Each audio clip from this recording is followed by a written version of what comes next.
August বাংলাদেশব্যাপী যে মানবতা বিরোধী অপরাধ সংঘটিত হয়েছে নিরীহ নিরস্ত্র ছাত্র জনতার উপরে, সেই বিচারের জন্য প্রথম নির্ধারিত দিন আজকে ধার্য আছে। আজকে এই ট্রাইব্যুনালে যে মামলাগুলো নির্ধারণে কজ লিস্টে আছে তার মধ্যে 14 জন আসামি ইতিমধ্যে অন্যান্য মামলায় কারাগারে গ্রেফতার হয়ে আটক আছে। তাদেরকে এই মামলায় গ্রেফতার দেখানো হয়েছে এবং আজকে এই 14 জন আসামিকে ট্রাইব্যুনালে হাজির করানো হবে। তাদের ব্যাপারে আজকে তদন্ত প্রতিবেদনের অগ্রগতি জমা দেওয়ার জন্য দিন ধার্য আছে।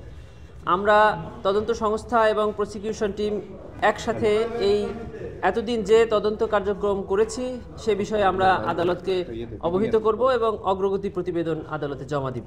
পরবর্তী কার্যক্রম আপনারা আদালতেই জানতে পারবেন। কোর্ট 10:30টায় বসবে। কার্যতালিকায় দুটি মামলা থাকবে, একটি হলো ICTBD miss case number 2 of 2024, যেটার একমাত্র আসামি শেখ হাসিনা।